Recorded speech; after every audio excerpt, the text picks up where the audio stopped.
right. How's my sound in the back? Gonna get a thumbs up, thumbs down? Yeah? Pardon? Closer to the mic. I'm gonna move the mic closer to me then. Is that a little bit better? Oh, that feels much better, doesn't it? Okay, great. Cool.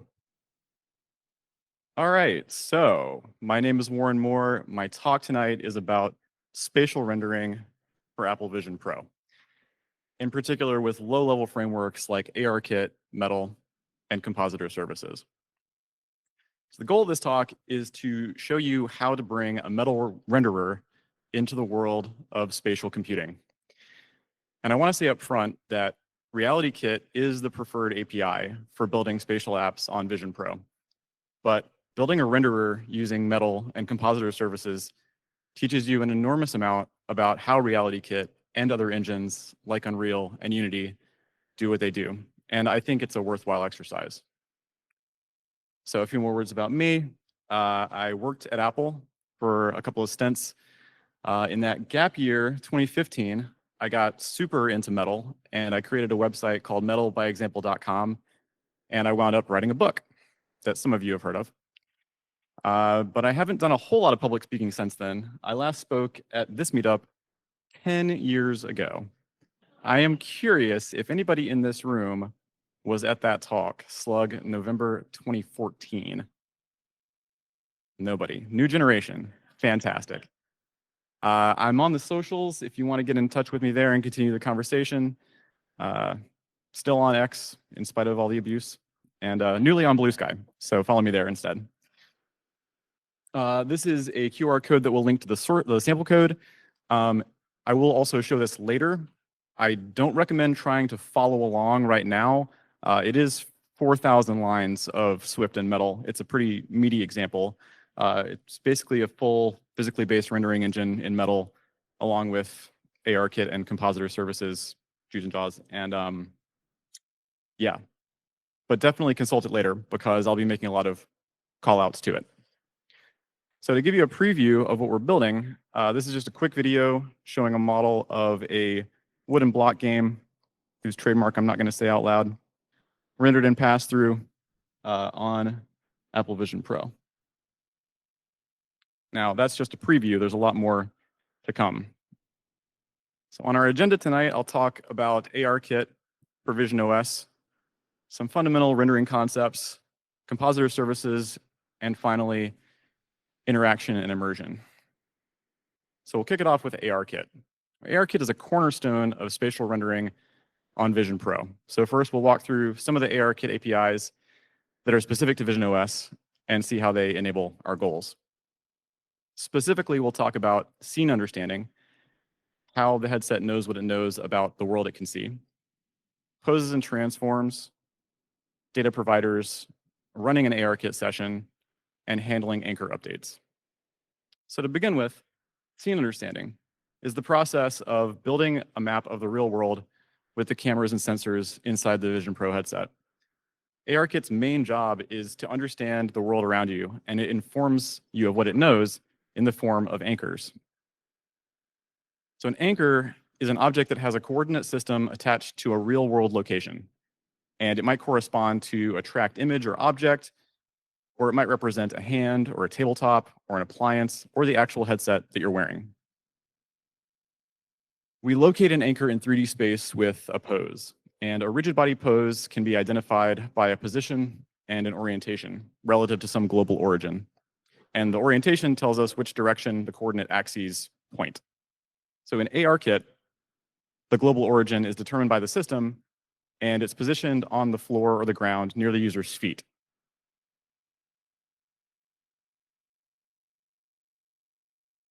We can represent poses using matrices.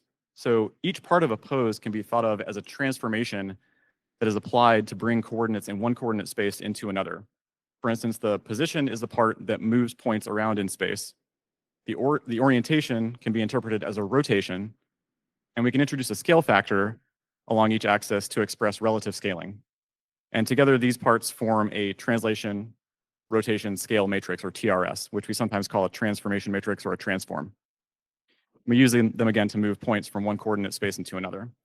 The equation on the bottom there is meant to illustrate the fact that a vertex in model space that is to say where an artist placed it in some 3D modeling package, can be brought into a shared world coordinate space by multiplying it by that object's world matrix, or sometimes called the model transform.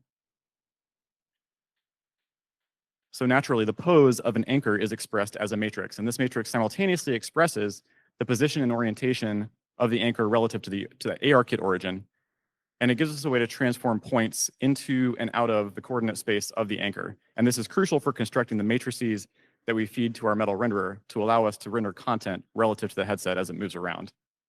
And shortly, we'll see how to use ARKit world tracking to get the headset pose each frame. And what matters about that is that it tells us where the headset is relative to the ARKit world origin. And getting an up-to-date device anchor each frame is key because it allows us to draw content that stays in place relative to the real world. And we can also optionally place content, such as a virtual heads-up display, relative to the headset. And we often want to place objects in our scenes relative to one another. And to do so, we can create parent-child relationships between entities, creating a transform hierarchy. And more generally, the set of interconnected objects in a scene is called a scene graph. So this is a schematic representation of a scene graph showing several objects, each with their own local transforms. And since poses can be represented as matrices, and matrices can be combined via multiplication, we can find the model transform of an object by multiplying its transform recursively by that of its parent on up to the scene root. And if that root object, if its transform tracks an anchor, that means that the virtual objects that we draw can retain their real world positions. So how do we get anchors from the system? They're from objects called data providers. And there are 10 of them as of visionOS 2.0, but we'll just focus on a handful here. Specifically, world tracking, hand tracking, plane tracking, and scene reconstruction. And the sample also demonstrates environment light estimation, if you're curious about that, but I won't go into it in depth. Now, ARKit session is a wholly different API from AR session on iOS, and it's available only on visionOS from the Swift and C languages. And the world tracking provider type allows us to determine where in space the headset is, which again is essential for rendering our stereo view from the correct perspective. So the information from this provider takes the form of device anchors, which I illustrated a few slides back. The world tracking provider also allows us to create world anchors, which are fixed points in space that don't move around when the user moves around, which we can also associate entities to keep them anchored.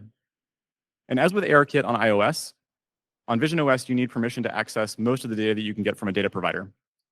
You can get basic world tracking data without permission, which allows you to query just the headset pose. But for everything else, you need to include a usage description in your info plist.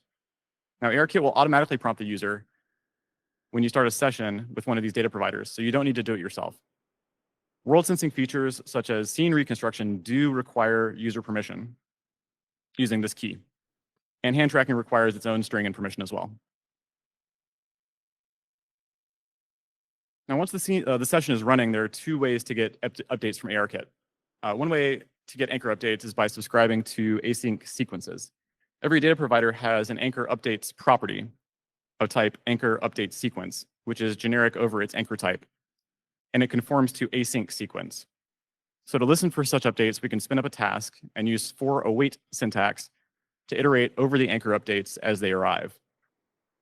For less urgent anchor updates like scene reconstruction, we can tune the priority of the task down to reduce the load of the background work necessary to process updates. But for things like hand tracking and headset tracking, device anchors, we might use a higher priority task since it's crucial to get up-to-date information from those so that we don't experience latency. Another way of getting anchor updates is by polling a data provider. Some data providers have methods starting with query, which allow you to get anchors at a particular timestamp. Now, ARKit can extrapolate the known poses of these anchors slightly into the future or slightly into the past, meaning that you can ask where it thinks the headset will be at the time the image we're currently rendering will be visible to the user, and this further reduces latency at the loss of some accuracy. Note that if you query a timestamp too far outside the acceptable window, this call can fail, and it always fails when the data provider itself is not yet running. So now that we know a little bit about how ARKit works, I want to cover a few foundational concepts in rendering to set the stage for Compositor Services. Covering metal in depth would take an entire other talk. So although I'll make reference to certain metal objects and properties, I won't bother going too in depth on that, though I will make reference to some of the common objects you would create inside your metal renderer in order to perform rendering. So I'll first discuss getting data onto the GPU, walk briefly through the render pipeline, and then talk about the coordinate spaces that are relevant to rendering in 3D. So regardless of where it's used in the pipeline, all the data that we want to use for rendering must be resident on the GPU and accessible to metal before we can use it. And in metal, that means that it must be contained in buffers and textures, collectively called resources. Buffers are typeless allocations of memory that can hold any kind of data you want, and most particularly, we'll use them to store 3D mesh data, as well as our transform matrices, material properties, and other such things used by our vertex shader. Textures are most commonly used to hold image data, and we'll use textures to apply surface detail to our 3D models. And incidentally, when we're rendering with metal, we always draw into a texture. So as an illustration of resources and resource loading, imagine that we have a model, maybe in USDZ format, such as this familiar toy drummer model. The model contains a mesh with several thousand triangles, and it's texture mapped with a handful of textures that provide detailed surface information like color, roughness, normals, and so on. To make this model renderable with metal, we need to load all of this data onto the GPU. So we can use a model loader like the Model I/O framework to load it into memory and copy the mesh vertex data and images into metal buffers and textures, respectively. Now, on modern GPUs, we have the flexibility to write small programs that run on the GPU called shaders.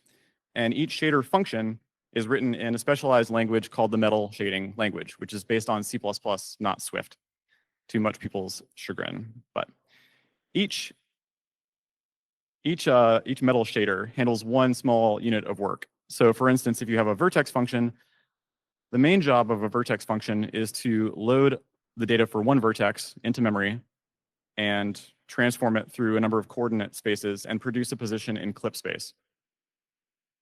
And whatever other attributes you need the GPU to interpolate on your behalf for that vertex. And the purpose of a fragment function is to calculate the color of each sample inside of a primitive using various techniques like texture mapping and lighting. So to contextualize how shaders fit in the broader render pipeline, let's look at how vertex data gets transformed into rasterized pixels by both the programmable and fixed function stages of the render pipeline. So at the top of the pipeline, you have a vertex function, which, like I mentioned, reads data from some number of vertex buffers and transforms it into clip space. It's then passed along to the vertex post-processing stage, which performs actions like clipping, as well as the perspective divide and viewport transformation. And I'll go into a little bit more detail on these very shortly. From there, assembled primitives are passed into the rasterizer, which determines which pixels on screen the current triangle will overlap and interpolates the vertex attributes at each position.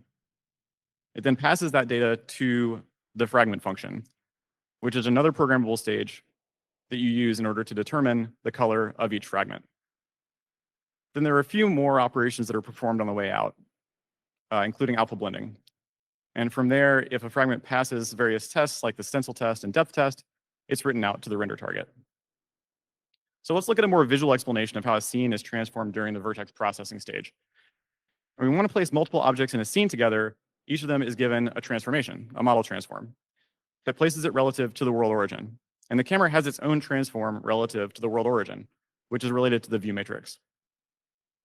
If we look through the camera, we see the scene from its point of view. And this is essentially what we're doing when we transform into view space, moving objects so that their poses and their vertices are relative to the camera.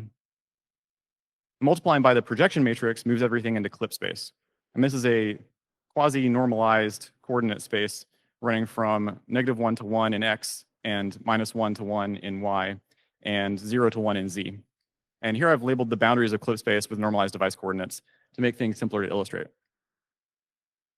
So if we view this sequence of transformations schematically and relate it back to the render pipeline, the vertex function is responsible for reading in model space vertices, transforming them into clip space. And it does this by combining the effects of the current object's model transform with the virtual camera's view transform and projection matrix. But this isn't the end of the road, of course, for vertex positions. So after the vertex function after the vertex function returns a clip space position, the XYZ coordinates of the position are divided by the W component, moving us from homogeneous coordinates into normalized device coordinates. And as a result of this, vertices inside the view frustum have X and Y coordinates between -1 and 1. If the projection matrix was a perspective projection matrix, then this operation also introduces perspective, which is an important depth cue. The resulting positions are said to be in normalized device coordinates. And the final step before rasterization is the viewport transform, where we offset and scale normalized device coordinates to take on the shape of the active viewport, which is often the size of the render target. And this has the effect of providing an aspect correct image. This is an illustration of the viewport space post-viewport transformation. So in a traditional monocular renderer, right, a renderer that's only viewing the scene from one point of view, we render from that single point of view and use techniques like foreshortening to create the illusion of perspective in a 2D image. But when rendering in stereo, we render the scene twice from 2 points of view, separated by the distance between the viewer's eyes. And this creates a much stronger sense of perspective, since each eye is given its own view of the scene. And this produces a phenomenon called binocular disparity. And the human visual system can fuse the images together into a coherent image, a coherent mental image of the scene. So as an example of multiple viewports, consider this screenshot from Need for Speed Hot Pursuit 2. Not the newest game in the world, came out in 2002. But the forward-facing point of view is rendered first, and it dominates the screen.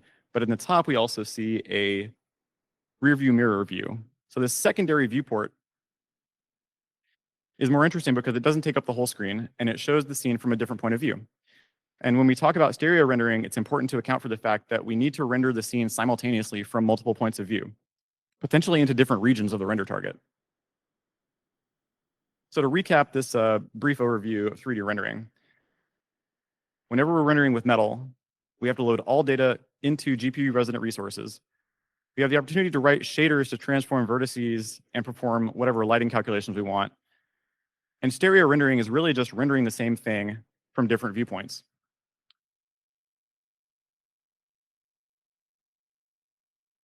So this next section will cover Compositor Services and how to actually put this in practice in your own stereo renderer. Now, whether you're using RealityKit or Metal for rendering, Immersive Space is the API used to introduce immersive content into a SwiftUI window group. And Immersive Space hosts spatial content like a reality view or a layer renderer. And immersive spaces can be in one of 3 styles: full, progressive, and mixed. We'll only discuss full and mixed modes. They correspond to virtual reality and augmented reality, respectively. So as an example, we have a SwiftUI app with an immersive space as its only scene. This app tracks the immersive space's current immersion style. And the immersion style modifier lets SwiftUI track the current immersion style and informs it which immersive styles are available to the space, in this case, mixed and full. Now, by default, SwiftUI will open the first scene in your app, but it won't open an immersive space by default, even if it's the only space. So this gives you the chance to present your UI to the user and let them elect when and how to enter the immersive space. But if your app only has an immersive space, you can configure the scene manifest in your info plist to prefer that immersive space and open it automatically. And the appropriate role for that when using Compositor Services is Compositor Services Immersive Space Application Session Role, which is not a mouthful at all. And you can further configure the scene by specifying an initial immersion style that's appropriate for your experience.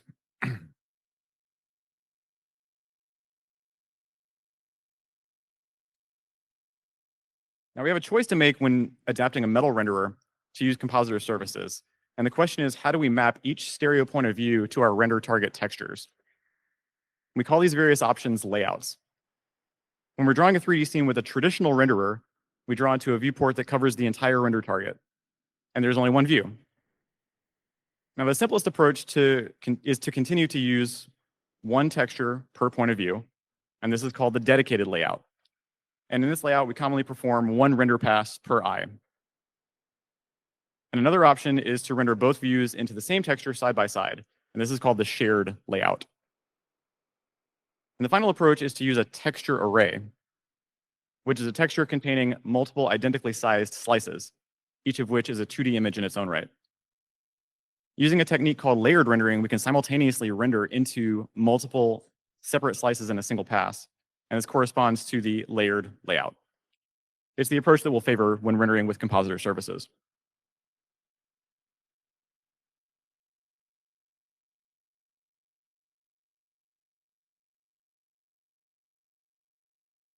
In order to actually introduce metal content into an immersive space, we use a type called layer renderer. And a layer renderer conforms to immersive space content. And it connects your metal content to Compositor Services. And it also provides frame objects, which allow you to precisely control the timing of your rendering, which we'll see very shortly. And as an example of how to use Compositor Layer, we pass an instance of our configuration type, which I'll describe shortly, and then implement a renderer block or closure, which gives us the opportunity to use a concurrency API of our choice to spin up the render loop off the main thread. And here I'm using a detached task, but you can also subclass NSThread, whatever you like. The point is that all interaction with Compositor Services must happen off the main thread and at high priority, since we're rendering at 90 frames per second. Now, to know how to best use metal to do stereo rendering, we need to determine what features our device supports, as this may vary between Vision Pro and visionOS Simulator. We do this by creating a type that conforms to Compositor Layer configuration. The make configuration method allows us to configure various rendering properties. And in particular, we can elect to enable foveation if the hardware supports it. And I'll talk about that in some detail later. We can also select a render target layout, as already described, and metal pixel formats for the color and depth targets vended to us by Compositor Services. And this is a simple example of a layer renderer configuration. So our responsibility in the make configuration protocol method is to consult the capabilities object, optionally enable foveated rendering, select a layout, and select color and depth formats. Here I've chosen some reasonable defaults. You can see the sample code for a more sophisticated implementation. Once we're on our rendering thread, we can do the necessary preliminary work before jumping into the render loop proper. To start with, we start running our ARKit session. We need to be able to query for device anchors so we know where the user's head is before rendering. We can also asynchronously load our scene content from disk. And to avoid any hitches, we should also create render pipeline states at this stage so the metal shader compiler doesn't get invoked during rendering, which can cause severe hitches. So this is the heart of the render loop. The layer renderer can be in one of several states. So each time through the loop, we check its state. And when in the paused state, we shouldn't render at all. And layer renderer has a convenient method for suspending execution until it's ready to go. If the layer renderer is running, we proceed to render and present a frame. Remembering that since we're on a background thread, potentially, we should also wrap that in an auto-release pool, just so any auto-released objects inside the frame have a chance to get freed. And finally, if the renderer is invalidated, we break out of the loop. This might happen if the user exits the immersive space or the application is terminating. So at the start of a frame, we query the frame object from the layer renderer. And the frame object gives us timing information that we can use and acts as a way for us to inform the system of our progress through frame rendering. In the update phase, we perform any tasks that don't depend on rendering resources, such as input event processing, animation, simulation, and so on. We then wait until the optimal input time provided by the frame object, the time which Compositor Services deems best to ask for time-sensitive data like the device pose. And we then perform the submission phase, where we ask Compositor Services for a drawable, which is an object that contains the textures that we'll render into along with other data. We encode our render work, then request the drawable to be presented so it can be composited with everything else the user sees. Now, a drawable is an object that holds one or more textures and can be presented to the system for compositing. In Compositor Services, when doing stereo rendering, we need to account for the fact that there are multiple views, which we need to handle differently depending on our selected layout. In addition to render targets, the drawable also contains data we require for rendering. The views tell us where each eye is relative to the device anchor, and how the content for that eye should be mapped to the render targets via the viewport transform. We also receive a per eye projection matrix, which allows us to shape our content's field of view so that it matches the optics of the device. And upon presenting the drawable, we need to supply a device anchor so that the system knows where we thought the user's head was when rendering in case it needs to reproject. So as mentioned, the drawable object gives us the pose of each eye. And these poses are relative to the device anchor. So in order to render, we need to formulate two view matrices, one for each eye. And specifically, we need a matrix that transforms scene objects through world space and into view space. And this is commonly done by inverting the pose of the camera. In stereo rendering, it's the same. We find the eye pose in world space by multiplying the device pose by the relative eye pose, and then take the inverse to get that eye's view transform, which we denote V. A little bit too much, right? The drawable also gives us the per eye projection matrices needed to render via the compute projection method. So this is a visualization from above of the view frustum of each eye, and they overlap in the central combined field of view. Now, it's important to honor these projection transforms because failing to match the optical field of view can cause extreme discomfort to the user. So with our view and projection matrices in hand, let's return to layouts in more detail. Rendering in a dedicated layout is practically identical to ordinary monocular rendering. We perform one main pass for each eye, with each pass targeting a discrete texture. And although it's simple, this layout is suboptimal because we have to change render targets between passes, and no work is shared between the views, meaning we issue 2 times the draw calls necessary. Now, to make use of the render targets provided by a drawable, we assign them as attachments to a metal render path descriptor. And one key thing to note is that the color textures and depth textures properties on drawable are arrays. So when using a dedicated layout, there will be one metal texture per eye/view, and we index into them with the current pass index. Also note that we store the depth buffer rather than discarding it, so Compositor Services knows the depth of each fragment. And failing to do this results in very uncomfortable jitter for the user in the case of reprojection. So now we can encode one pass per view by iterating over the range of the drawable's views and creating a render command encoder and using it to draw the scene, using the corresponding view and projection matrices. Like I mentioned, I'm not going to show much low-level rendering code, but this is where the rubber actually hits the road. This is where you actually bind uniforms, make draw calls, etc. Now, in order to make stereo rendering more efficient, we can use a metal technique called vertex amplification. Vertex amplification allows us to pass each vertex through the render pipeline multiple times without multiple draw calls. And this is useful for many features such as rendering point light shadows and reflection probes. In our case, we can use it to render both stereo views at once with only a single draw call per object using a technique called layered rendering, which we'll see in a moment. We need to configure our render pipeline state for this upfront by indicating the primitive topology, which is just triangles, and also specifying the maximum amplification count that we will be encoding. In this case, 2, because we're doing one, we want one target per eye. So the other half of the layered layout equation is layered rendering. Layered rendering allows us to specify which slice of an array texture should be targeted by a given vertex. Since we're passing each vertex through the pipeline twice per draw call, with amplification, we can send one copy to the left eye slice and one copy to the right eye slice, drawing the object in stereo simultaneously. This is slightly complicated by the fact that we need to use different view and projection matrices for each eye, but we can solve this with a small adaptation to our vertex function constant inputs.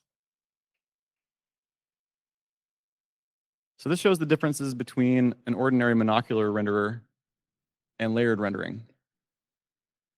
We inform metal that our render target is an array texture by setting the render target array length property on a pass descriptor and passing along the drawable's color texture's array length. So the type of drawable color texture 0 is MTL texture. This is actually a metal array texture, and its array length is 2 when rendering in stereo. And then at draw call time, we set the vertex amplification count to 2 also, because we're rendering both eyes at once. And this tells metal to render everything twice, but using different data, as shown here, because we also need to adapt our shaders to account for layered rendering. So whereas previously we'd passed just one view to our shaders, we now need 2. And you can hard code the 2 here, or if you have more than 2 eyes, you can use a preprocessor macro. No, but in all seriousness, sometimes you might want to use more than 2 here, because if you're rendering something like a point light, shadow, you might actually render up to 6 views simultaneously.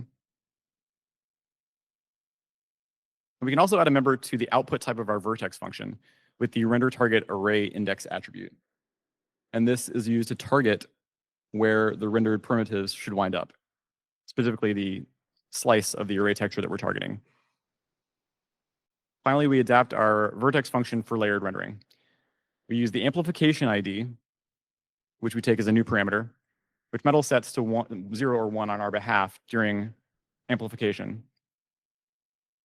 And we use 0 for left and 1 for right. And we use this value to fetch the view and projection matrices we constructed earlier on the CPU so that we render the correct view for each eye. And we also write out the render target slice to tell Metal where to send the rasterized geometry, the slice for the left or the right eye. Just a quick note on pass-through rendering, which was introduced in visionOS 2.0. When we're rendering in mixed immersion, our rendered content will be composited atop the device camera feed. And in addition to accurate depth information, we need to give Compositor Services accurate opacity information so it can blend our frames with the real world. And to do this, we clear our render targets to a color with an alpha of 0. It can be transparent black. It can really be any color, because an alpha of 0 means that there is no color content for that given pixel. And we also set our blend parameters to perform pre-multiplied blending, and this is important for correct compositing. You can consult the sample code for details on that. Now, the human visual system doesn't have uniform fidelity over the field of view. Instead, our vision is most acute along the central viewing axis, called the foveal region, and it falls off toward the periphery. So we can take advantage of this by using a technique called Foveated rendering. We achieve Foveated rendering in Metal with a rasterization rate map. And this is an object that tells Metal which regions of the screen should be rendered at a particular rate, which is a fraction of the full resolution. So we render at full resolution where it matters the most, and we save some computation toward the edges where the user won't notice it. So when rendering with Compositor Services, the drawable that we receive each frame includes a rasterization rate map constructed by the system, corresponding to each render target. And we enable foveated rendering for a pass by setting the pass descriptor's rasterization rate map property. It really is just plug and play. It's only one line of code, provided that we have foveated rendering enabled on our configuration object. Now, not every combination of platform and layout supports mixed resolution rendering. So it's important to check the capabilities object at layer creation time. So to recap Compositor Services, layer renderer is what you use to present immersive content when rendering with Metal. And you can choose a layout that works with your engine. Although, if you're making changes to your engine in order to enable it for stereo rendering, you may as well go all the way and use the layered render layout because it's by far the most efficient. And you can work with Compositor Services via the frame object to time your frame submission and make things more efficient by using Metal features like vertex amplification and rasterization rate maps. So in the final section, we'll talk about topics in interaction, as well as immersion and physics simulation, the things that really bring your spatial experience to life. And we'll start with a look at the low-level spatial gesture input stream provided by layer renderer. And then we'll move on to richer interaction via hand tracking. And we'll also look at how to enable deeper immersion with scene reconstruction and occlusion, and bring it all together with a little bit of physics. So spatial gestures in SwiftUI are a powerful way to interact with RealityKit content, abstracting interactions like tap, drag, rotate. But when using Compositor Services, we can't use these high-level gesture types, since RealityKit doesn't know about our entities or where they live in space. But we can get a lower-level event stream that allows us to build these interactions ourselves. Layer renderer has an on-spatial event callback that provides a spatial event collection. And the kind of event we're looking for is indirect pinch. The reason it's an indirect pinch as opposed to a direct pinch is because, again, the system doesn't know where our entities are. So if we reach out into the space and try to touch one of the objects that we're rendering, it doesn't know that it actually exists there. So every type of pinch that you perform with this will be an indirect pinch. Now, each pinch event contains a real-time pose of the gesturing hand and each pinch gesture contains a gaze direction indicating where the user was looking at the time that it began. So this is enormously powerful because we can use the gaze direction to select objects even though they don't have corresponding RealityKit entities. I want to emphasize that this is not a real-time gaze tracking solution. When you begin a tap gesture, the gaze direction is actually locked in place for the duration of that tap. So that's one minor downside to this, right? You can't use this as a way to get a real-time update as to where the user is looking. But you can use it to, for instance, tap on things or select an object when the tap begins and then interact it continuously until the gesture ends. But it's important to be mindful that these input events arrive from another thread. So we need to safely unqueue them somewhere so they can be processed during the renderer's update phase. And this is especially beneficial because if you pass all of your anchor updates and all of your spatial gesture events into the same your own event queue, then you can ensure that you're applying updates consistently in the order that they occurred. So since we use our hands and eyes to interact with spatial content, hand tracking is an essential tool for building immersive experiences with Metal. And we can use an ARKit hand tracking provider to get hand anchors as needed, such as during our renderer update phase. So to get the very latest hand poses, we query at a particular timestamp. And just like device anchors, these anchors will be interpolated based on what ARKit knows about the recent past, as well as what it can infer from hand velocity about the near future. So to get the latest hand poses, we query, like I say, at a particular timestamp. And specifically, we use the trackable anchor time provided by the frame object to get the optimal time for our query. Now, hands are highly articulated parts of the human body. So ARKit hand anchors contain a hand skeleton, which is essentially a list of poses, one for each joint in the hand. Conveniently, the first joint in the hierarchy, the wrist joint, coincides with the transform of the hand anchor itself, making it possible to easily locate hand features in world space. So these joint poses can be used together with a technique called vertex skinning to reshape a hand mesh and render it in a stylized fashion. And this is especially useful when in full immersion style with upper limb visibility disabled, since without this, the user can't see their hands at all. Now, being able to render a scene and the user's hands is great, but the experience we've designed so far isn't very interactive. Especially when rendering in a mixed immersive style, we'd love for our virtual content to look at home alongside our real-world environment. And that's where plane detection and scene reconstruction come in. The plane detection data provider informs us about flat surfaces like tables, walls, floors, and so on. The scene reconstruction provider goes much further by delivering us mesh anchors, which contain geometry approximating the shape of our surroundings in much more detail. And the geometry object in a mesh anchor holds metal buffers that contain vertex and index data directly in a format we can use to render with Metal. So there's no need to perform expensive resource allocation or copies into GPU memory. It's just there. So this is an instance of a wireframe overlay of a mesh anchor's geometry on a living room scene. You can see that although it's not a perfect match, it provides enough detail that if, for instance, you wanted to put virtual objects on these surfaces, they would look as though they were actually juxtaposed against the real-world objects. Now, we may or may not want to visibly render real-world surfaces, depending on the experience we're trying to create. But one powerful use case of mesh anchors is occlusion, which is the ability for real-world objects to hide virtual objects. And this is key for immersion in mixed reality. And we achieve occlusion in Metal by disabling the color mask and rendering only to the depth buffer before drawing any of our other scene entities. And because we have depth testing enabled, any objects drawn afterwards will appear behind the mesh anchor geometry if it's farther away. Now, a spatial scene is little more than a diorama without a physics simulation. And RealityKit, of course, includes a physics engine that enables robust simulation and interaction. But since we are intrepid low-level coders, we're going to have to find another way. In preparing the sample code for this talk, I spent some time trying to borrow the physics engine from SceneKit, that dusty old thing, but ultimately didn't find it flexible enough. So in keeping with the low-level theme of this talk, I looked towards game engines, specifically Horizon Forbidden West. The Horizon franchise is, of course, one of the most beloved game series of all time and consists of richly imagined worlds incorporating fast-paced action and large-scale physical simulations.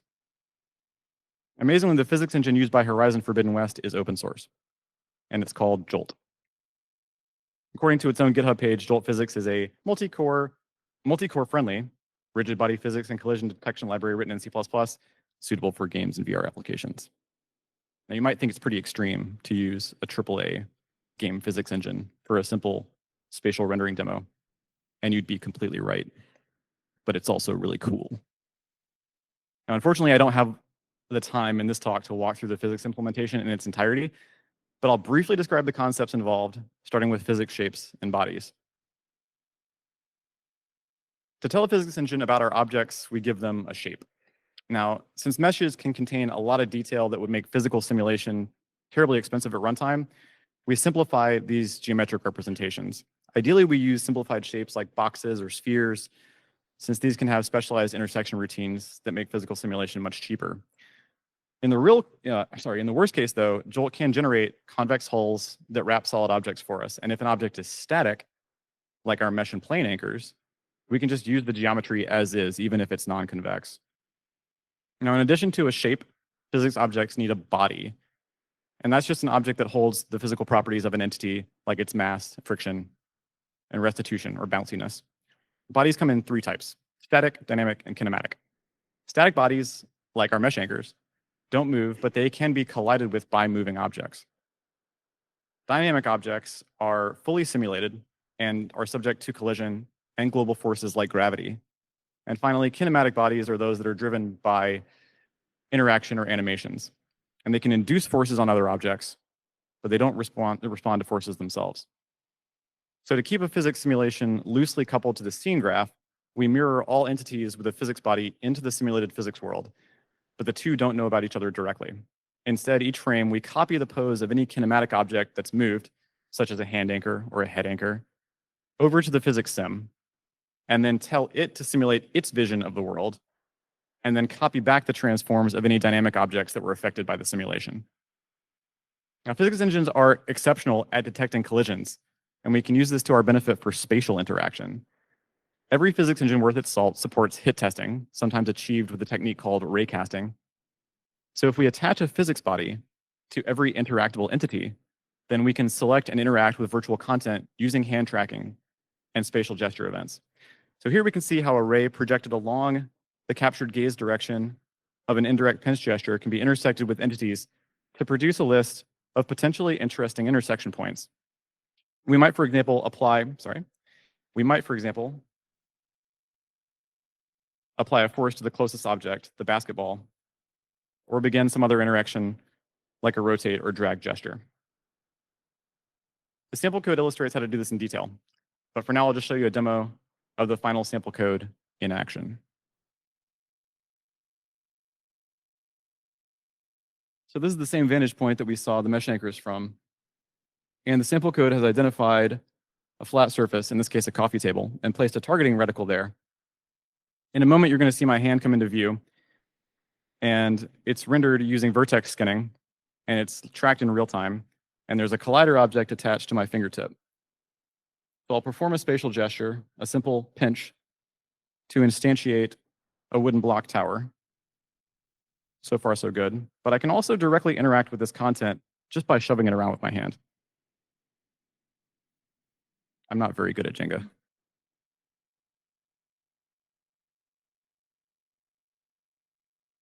And you can also let out your inner cat. So in conclusion, we've seen how ARKit can provide a rich set of anchors that give us data about the real world via its scene understanding capabilities.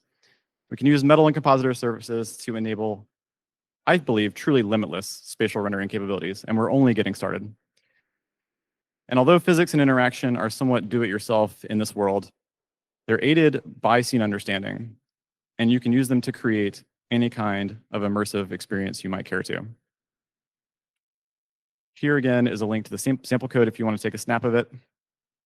At this time, I'm open for questions. Thank you.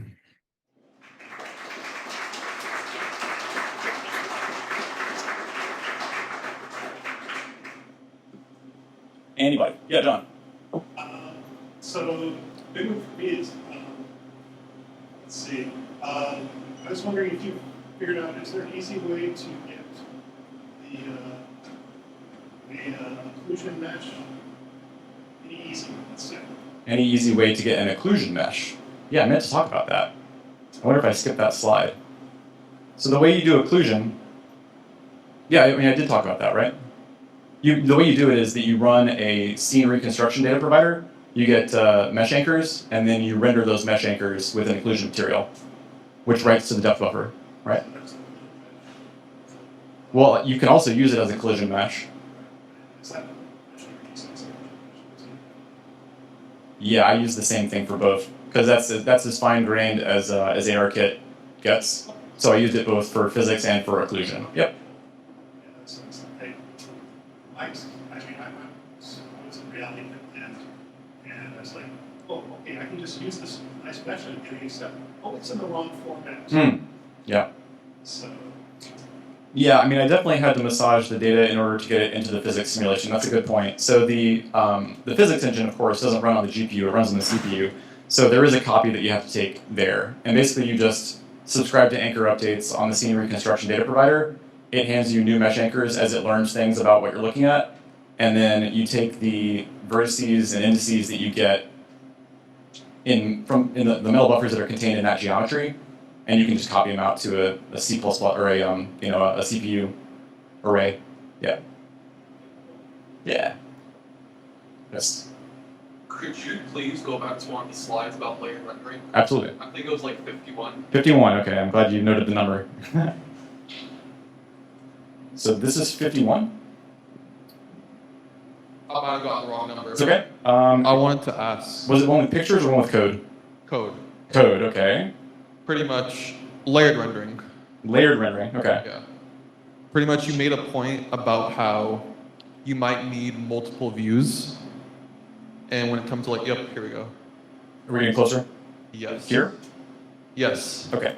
How you might need multiple camera positions in certain scenarios, Yeah. and you made a point about point light shadows. Mm-hmm. Could you expand on that, like when you might need multiple camera positions? Yeah, absolutely. So the way, so there are a lot of different ways to render shadows. I mean, this is one of those things that's probably been talked about a million times in the graphics literature, but one simple, straightforward way to render the shadow cast by a point light is essentially to render the scene from the point of view of each of the, you might call them cardinal directions, right along the X, Y, Z axes. And so if you capture a depth map in each of those directions into a cube map, then you can use that as a shadow map when doing shadow mapping. That may be a little bit too low level. Does that answer your question? Yeah, so you would need multiple camera positions for each one of the cardinal positions is what you said. Yeah, along each of the 6 major axes, plus minus X, Y, Z. Yeah. For sure. Yeah. Okay, thank you. Sure. Saw another hand go up. And yeah, Dick. I have a question, but when you were talking about Foveated layer rendering, do you have to do anything to have that be eye tracking, or it's just automatic? So, well, it is automatic, but I've heard conflicting stories on this. So some people will say that you actually don't get dynamic foveated rendering when rendering with metal and compositor services. And I can't give you a definitive answer on that. But what I will tell you is that the rasterization rate maps that you're given are provided by compositor services. So if they are dynamic, then that's something that the system is doing on your behalf because it knows where the user is looking.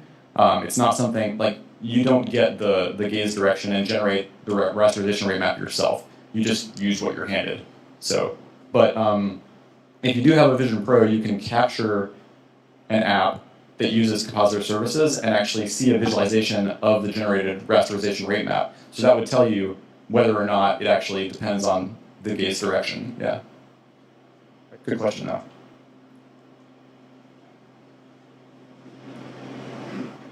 Anybody else? Oh. Hi, thanks. Kind of two questions. The first one is there a possibility of, let's say, picking and choosing certain things in RealityKit and then things lower level? Let's say if I wanted to use a custom physics engine, but then kind of get all the benefits of the higher level features of RealityKit. Is that possible, or do you have to do it all? So is the question essentially, can you pick and choose like between RealityKit and Metal? I hadn't tried it. I mean, one thing that occurred to me, sorry, I'm just gonna skip back ahead to the code link. So many builds, oh my goodness, sorry. So when I was trying to actually build the sample code for this, I thought about essentially running a RealityKit scene in tandem with the other one in order to do things like gestures and physics. I didn't get that working, but I'm not convinced that it's impossible. It's just that if you're using something like a reality view, then that's going to want to do all the rendering and updating on its own behalf, right? So maybe there's some way to run an off-screen reality view or some kind of reality renderer. I don't know. Does anybody have any experience with this kind of thing? Yeah. So it's possible, but yeah, you lose a lot, right? I mean, you lose physics, lighting, interaction, all that stuff. So it's a pretty significant trade-off. I think the idea here is basically, if you have your own metal-based game engine where you're already committed to doing it yourself, right? You can, you're just going to take that hit anyway. But it's an interesting avenue of exploration for certain. Yeah. And this is mostly just from my own naive knowledge of RealityKit as well, but the direct interaction that you're doing in that demo, is that not possible at all in RealityKit? Oh, it absolutely is possible in RealityKit. It's easier in RealityKit. Yeah. All you do is you just attach I don't even know what the names are. I don't use RealityKit, but you attach a collider component to a hand joint, and you can absolutely do that very trivially. Yeah. Nothing I showed tonight can't be done in RealityKit. It's just that, I think of it as having more creative freedom when you're doing it yourself. Yeah, thank you. Yeah.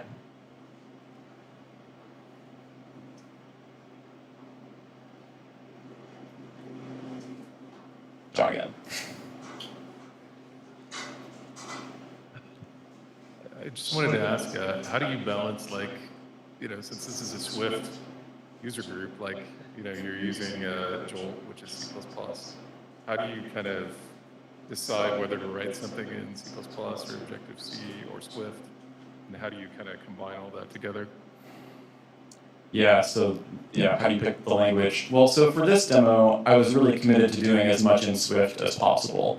The only reason I used Jolt is because it was free and pretty robust, and it wasn't that challenging to write an Objective-C++ wrapper layer that I could then use from Swift. So that's actually what the implementation does. It basically wraps the C++ with Objective-C types and then calls into via Swift interop. Yeah. So is your metal renderer also Swift? Yeah, it absolutely is. Yeah, the renderer itself is all in Swift. Yeah. And of course, there are these sort of parallel APIs where you have ARKit, Compositor Services, accessible from C. And those C APIs are pretty verbose. They're not the most fun things to use unless you're already, just committed to using C or Objective-C or Objective-C++. So yeah, I kept most of it in Swift, and it's very nice and ergonomic in Swift. One last question, but have you used any of Metal CPP? I have, and I understand it's quite popular, especially among game programmers. So Metal CPP is an open source C++ wrapper for the Metal framework. And folks who are allergic to Objective-C, which is absolutely not me, and I love Objective-C to this day. But yeah, folks that prefer to stay within C++ land can use Metal CPP to talk directly to Metal. And so you can do like a lot more of the code base in C++ if you care to go that route. Yeah.